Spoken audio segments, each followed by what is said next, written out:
بسم اللہ الرحمن الرحیم۔ شروع کرتا ہوں اللہ کے پاک نام سے جو بہت بڑا مہربان نہایت رحم والا ہے۔ دوستو، بہنوں، بھائیوں، بزرگوں، السلام علیکم۔ تاریخ اسلام میں ہم آج بیان کر رہے ہیں افاتات کی سوانحیات اور ان کے مزار کی تاریخ کو۔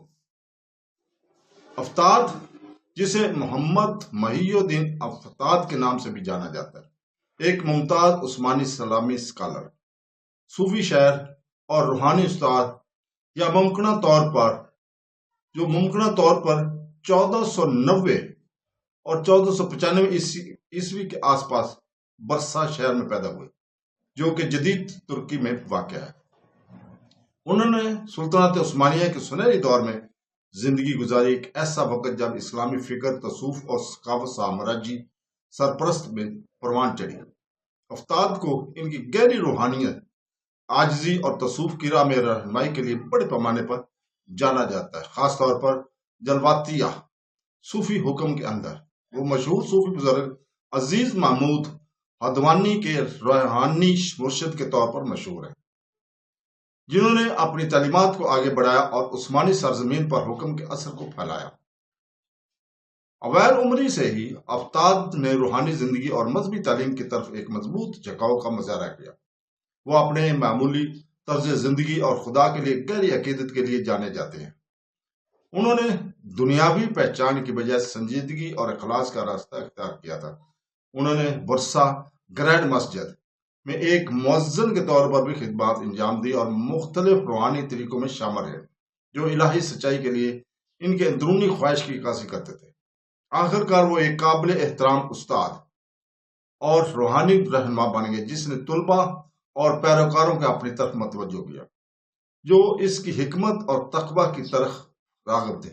اپنے وقت کے بہت سے صوفی افقاہوں کے برعکس، جنہوں نے دنیاوی احتیاط اور طوائف قبول کیے، افتاد نے حلال کام کے ذریعے اپنی روزی کمانے پر اصرار کیا۔ انہوں نے خود انحصاری، عاجزی اور ایمانداری کی اہمیت پر زور دیا اور خود کو برقرار رکھنے کے لیے اس سینڈل جوتوں کی مرمت کی اور جڑی بوٹیاں فروخت کی۔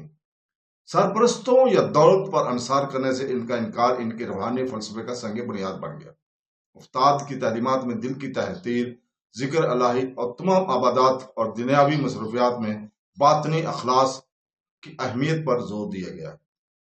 ان کی شاعری، جو زیادہ علمی عربی یا فارسی کی بجائے ترکی میں لکھی گئی ہے، روحانی علم کو عام لوگوں تک پہنچانے کی ان کو خواہش کی عکاسی کرتی تھی۔ ان کی نظمیں گہری صوفیانی ہیں، اکثر الہی محبت، فنا اور روحانی صبر کے اسرار کے موضوعات کی تلاش کرتی ہیں۔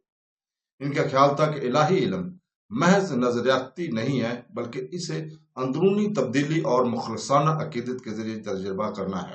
اس کی سادہ زبان کے استعمال نے ان کے پیغام کو علمی اشرافیہ اور سلطنت عثمانیہ کے عام مومنین دونوں کے ساتھ گہرائی سے گونجا۔ افتاد کی سب سے اہم مراثوں میں سے ایک عزیز محمود حوادانی کی اس کی سرپرستی ہے۔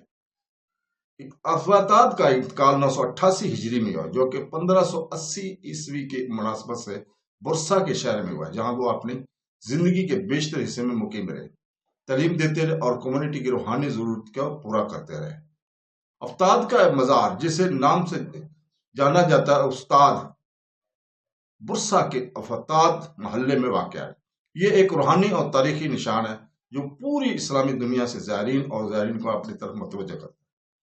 کمپلیکس میں ان کا مقبرہ، ایک مسجد، ایک درویش لاج اور ایک چھوٹا سا قبرستان شامل ہے۔ یہ روحانی پناہ گاہ ان کی موت کے فوراً بعد قائم کی گئی تھی، اور اگرچہ صدیوں کے دوران اصل ڈھانچے کی بحالی ہوئی ہو، لیکن اس جگہ کی تعظیم برقرار ہے۔